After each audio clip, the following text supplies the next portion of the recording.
പ്രമുഖരുടെ പഴയ കാലം എന്ന പേരിൽ നമ്മളൊരു വീഡിയോ ചെയ്തിരുന്നു. പണ്ട് ഇപ്പോൾ ഫേമസ് ആയ പലരും അഭിനയിച്ചിരുന്ന ചില രംഗങ്ങളെക്കുറിച്ചായിരുന്നു നമ്മൾ അതിൽ സംസാരിച്ചത്. ആ വീഡിയോയുടെ ഒരു എക്സ്ട്രാസ് എപ്പിസോഡാണിത്. എക്സ്ട്രാസ് എപ്പിസോഡ് എന്ന് പറഞ്ഞാൽ മുമ്പ് കാണുന്നവർക്ക് അറിയാം, വീഡിയോയിൽ വന്നിരിക്കുന്ന കമൻറ്റുകളെക്കുറിച്ചും അതുപോലെ തന്നെ മറ്റു അതിൽ പറഞ്ഞിരിക്കുന്ന കണ്ടന്റുകളെക്കുറിച്ചുമുള്ള ഒരു സെക്കൻഡ് പാർട്ട് വീഡിയോ ആണ്. ആ കമൻറ്റുകൾ വായിക്കുകയും അതുപോലെ തന്നെ പുതിയ കണ്ടന്റുകൾ ഇതിൽ ഉൾപ്പെടുത്തുകയും ചെയ്യുന്നതായിരിക്കും. അപ്പോൾ നമുക്ക് വീഡിയോയിലേക്ക് കടക്കാം.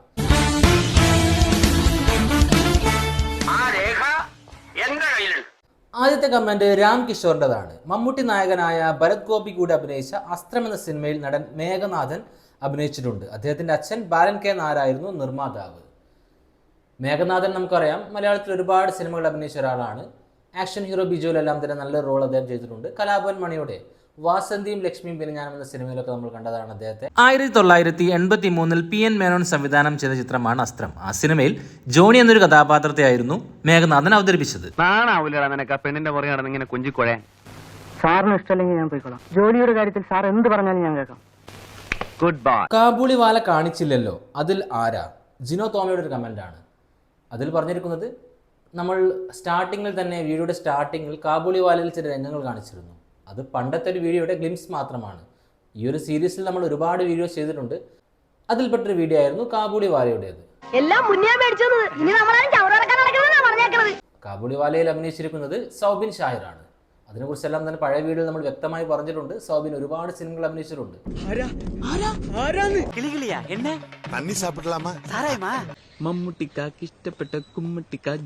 അരുൺ എം ദാസ് ചെയ്തൊരു കമന്റ് ഉണ്ട്. പ്രദീപ് കോട്ടയം രാജമാണിക്യത്തിൽ ജൂനിയർ ആർട്ടിസ്റ്റായി അഭിനയിച്ചിട്ടുണ്ടെന്ന്. ഒരുപാട് സിനിമകളിൽ ജൂനിയർ ആർട്ടിസ്റ്റായി വന്നതിന് ശേഷമാണ് പ്രദീപ് കോട്ടയം ശ്രദ്ധിക്കപ്പെടുന്ന വേഷങ്ങൾ ചെയ്തത്. 2001 IV ശശി സംവിധാനം ചെയ്ത് കലാഭവൻ മണി, ലാൽ, വാണി വിശ്വനാഥ് തുടങ്ങിയവർ അഭിനയിച്ച് പുറത്തിറങ്ങിയ ചിത്രമായിരുന്നു ഈ നാട് ഇന്നലെ വരെ. ആ സിനിമയിൽ കവലയിൽ വെച്ചുകൊണ്ടുള്ള ഒരു ഫൈറ്റ് ഉണ്ട്.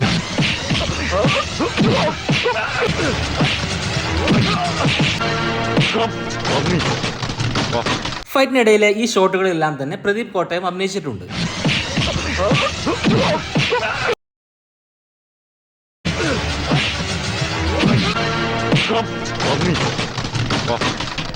പ്രദീപ് കോട്ടയം ആ രംഗങ്ങളിലെല്ലാം തന്നെ കാണികളിൽ ഒരാളായി നിൽക്കുന്നുണ്ട്. കല്യാണരാമൻ സിനിമയിലും ബാക്ക്ഗ്രൗണ്ട് ആർട്ടിസ്റ്റായി അദ്ദേഹം അഭിനയിച്ചിട്ടുണ്ട്. ഈ ഒരു ഷോട്ടിൽ പാസിംഗ് സീനിൽ നമുക്ക് അദ്ദേഹത്തെ കാണാം. എന്റെ രാമുകുട്ടി, പണി തീർന്നില്ലേ?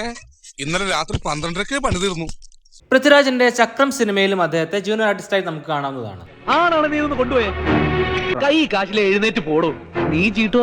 Four the people, lollipop, two Harihar Nagar, Rajamanikyam തുടങ്ങിയ സിനിമയിലെല്ലാം തന്നെ അദ്ദേഹത്തെ നമുക്ക് അതുപോലെ കാണാം. ഞങ്ങൾ ഭക്ഷണം കഴിച്ച പണം തന്നോ ഇല്ലയോ? നടൻ ശ്രീകുമാറിനെ കുറിച്ച് യൂസർ നെയിം കമന്റ് ചെയ്തിട്ടുണ്ട്. അദ്ദേഹം നിങ്ങൾക്കറിയില്ലേ, അച്ഛനമ്മ സിനിമയിലൊക്കെ AS ആയിട്ട് വന്ന നടൻ ശ്രീകുമാർ. എന്നെ ഓർമ്മ ഉണ്ടാ? മധുസൂദൻ പിള്ള ASI. അദ്ദേഹം 1969 സിനിമയിലുണ്ടെന്നാണ് യൂസർ നെയിം കമന്റ് ചെയ്യുന്നത്.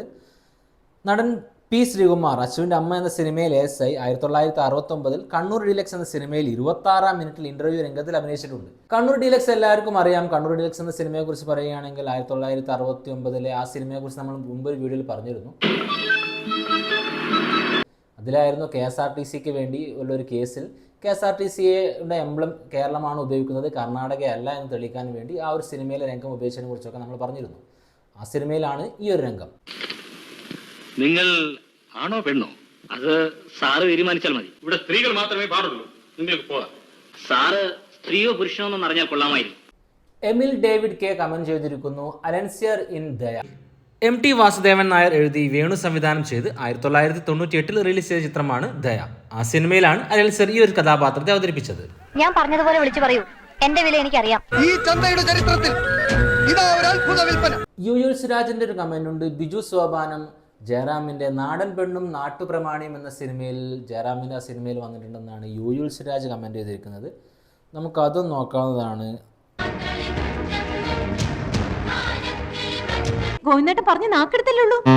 റാഫി കരീമിന്റെയും ഹരി ജയന്റെയും കമന്റ് ഉണ്ട്. രണ്ടുപേരും ഒരേ കാര്യം തന്നെയാണ് പറയുന്നത്.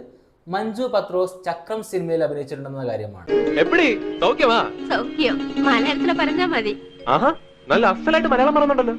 യൂസർ നെയിം എന്ന പേരുള്ള ഒരു സബ്സ്ക്രൈബർ കമന്റ് ചെയ്തിരിക്കുന്നു. മീന ഗണേഷ് 1983 ബാലചന്ദ്ര മേനോൻ പ്രശ്നം ഗുരുതരം എന്ന സിനിമയിൽ കൈനോട്ടക്കാരിയെ അഭിനയിച്ചിട്ടുണ്ട്.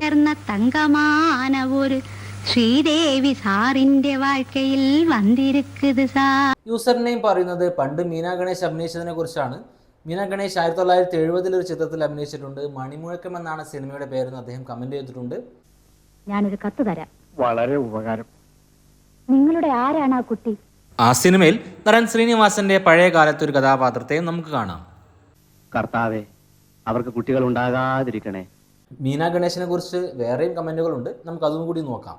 രാഹുൽ ആയിരുന്നു മീന ഗണേശിനെ കുറിച്ച് ആദ്യം കമന്റ് ചെയ്തത്. വാസന്തിയും ലക്ഷ്മിയും പിന്നെ ഞാനും എന്ന സിനിമയിലെ മണിയുടെ അമ്മയായ മീന ഗണേഷ് അവർ പ്രേം നസീറിന്റെ പഴയ മൂവി 70 കാലഘട്ടങ്ങളിലുണ്ട്. ഹരിയുടെ ഒരു കമന്റ് ഉണ്ട്. Dileep in Sargam Sakshi, Joju in many films, war and love, Pattalam, Soubin is there in Kaiyethum Doorath, Shane Nigam, Sushin Shyam as acted in Honey Bee song.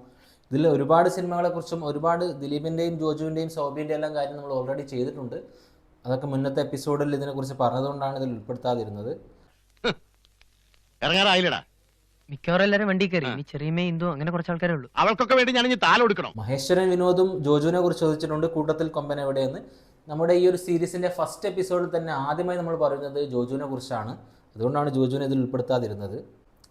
Ratheesh ചന്ദ്രൻ ഒരു കമൻ്റ് ഉണ്ട്. കാളിദാസിനെ കുറിച്ചായിരുന്നു, കാളിദാസ് ജയറാമിനെ കുറിച്ച്. ഒരു വലിയൊരു കമൻ്റാണ്. യാത്രക്കാർ ശ്രദ്ധിക്കുന്ന സിനിമയിൽ ട്രെയിനിലൊക്കെ അതൊക്കെ നമ്മൾ ഇതിന് മുമ്പത്തെ എപ്പിസോഡിൽ വ്യക്തമായി പറഞ്ഞതാണ്. ഇതിലെല്ലാ സിനിമകളും കൊച്ചു കൊച്ചു സന്തോഷങ്ങളും എൻ്റെ വീട് അപ്പുവിൻ്റെയും ഒക്കെ ഇതിനെക്കുറിച്ചൊക്കെ നമ്മൾ മുമ്പ് ഒരു 4-5 വർഷം മുമ്പത്തെ വീഡിയോ ആണ് നമ്മുടെ വീഡിയോയുടെ തന്നെ. ഈ അടുത്ത് ആരോ ഈ നമ്മുടെ ആ പഴയ വീഡിയോ എടുത്തുകൊണ്ട് അതിനൊരു റിയാക്ഷൻ വീഡിയോ പോലെ ഒരു ഷോട്ട് ചെയ്തിരുന്നു.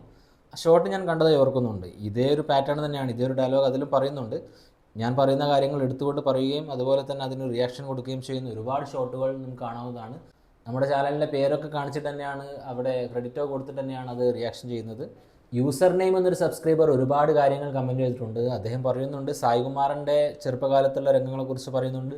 വിജയരാഘവൻ്റെ ആദ്യ സിനിമയെക്കുറിച്ച് കമൻറ്റിൽ പറയുന്നുണ്ട്. സായികുമാർ രംഗങ്ങളെല്ലാം നമ്മൾ മുമ്പത്തെ വീഡിയോയിൽ പറഞ്ഞതുകൊണ്ടാണ് പിന്നീട് ഉൾപ്പെടുത്താതിരുന്നത്. സായികുമാറിനെ കുറിച്ചെല്ലാം നമ്മൾ ഒരു വീഡിയോയിൽ പറഞ്ഞിട്ടുണ്ടായിരുന്നു. ഒന്നും കാണുന്നില്ലേ, എല്ലാവരും ഉണ്ണാൻ പോയി കഴിയുമ്പോ. ഓ, ഈ ഡാഡിയുടെ ഒരു ബെഡായി. ടൂർ പോവാൻ ഇഷ്ടമല്ലത്രേ. 2013 അന്തരിച്ച സാൻഡോ കൃഷ്ണൻ എന്നൊരു നടനെ കുറിച്ച് പറഞ്ഞു. അദ്ദേഹം ഒരുപാട് സിനിമകളിൽ ജൂനിയർ ആർട്ടിസ്റ്റായിട്ട് ഉണ്ടായിരുന്നു മാത്രമാണ് അദ്ദേഹം പറയുന്നത്. അദ്ദേഹത്തെക്കുറിച്ച് വ്യക്തമായ യൂസർ നെയിം ഇതിൽ പറയുന്നുണ്ട്. ഈ ഒരു പേരുള്ള സബ്സ്ക്രൈബർ ഇതിലേതാ എന്ന് കമൻറ്റ് ചെയ്തിട്ടുണ്ട്. അത് ചോദിച്ചിരിക്കുന്നത് വിജയരാഘവനെ കുറിച്ചാണ്. പിക്നിക് സിനിമയിൽ വിജയരാഘവൻ്റെ സീൻ ഏതാണെന്നാണ് അദ്ദേഹം ചോദിച്ചിരിക്കുന്നത്. അതേതാണെന്ന് എനിക്കും അറിയില്ല. അദ്ദേഹം പിക്നിക് സിനിമയിൽ അഭിനയിച്ചിട്ടുണ്ട്. അതിൽ ഒരുപാട് ചെറുപ്പക്കാരെ കാണിക്കുന്നുമുണ്ട് കൂട്ടം കൂട്ടമായി. ആ കൂട്ടത്തിലൊരാളാണ് വിജയരാഘവൻ. പക്ഷെ അദ്ദേഹം ഏതാണെന്ന് വ്യക്തമായി കണ്ടെത്താൻ കഴിഞ്ഞിട്ടില്ല. സിനിമ ഒരുപാട് പ്രാവശ്യം കണ്ടു നോക്കി, എന്നാലും അദ്ദേഹത്തിൻ്റെ മുഖമായി സാമ്യമുള്ള ഒരാളെയും കണ്ടെത്താൻ കഴിഞ്ഞില്ല. അദ്ദേഹത്തിൻ്റെ പഴയ കാലത്തെ ലുക്കാണ്, നമുക്ക് വ്യക്തമൊന്നും മനസ്സിലാവുകയുമില്ല. Picnic cinema യൂട്യൂബിലുണ്ട്. നിങ്ങൾക്ക് ആർക്കെങ്കിലും കണ്ടെത്താൻ കഴിയുകയാണെങ്കിൽ അത് കമൻറ്റ് ചെയ്യുക. അതുപോലെ ഇപ്പോൾ ഫേമസ് ആയ നടന്മാർ പണ്ട് അഭിനയിച്ച രംഗങ്ങളെക്കുറിച്ച് നിങ്ങൾക്ക് അറിയാമെങ്കിൽ അവ കമൻറ്റ് ചെയ്യുമല്ലോ. ചാനൽ സബ്സ്ക്രൈബ് ചെയ്യാതെയാണ് നിങ്ങൾ വീഡിയോ ഇതുവരെ കണ്ടതെങ്കിൽ ചാനൽ സബ്സ്ക്രൈബ് ചെയ്യുന്ന കാര്യം പരിഗണിക്കുമല്ലോ. മറ്റൊരു രസകരമായ വീഡിയോയുമായി വീണ്ടും വരാം. പീസ്.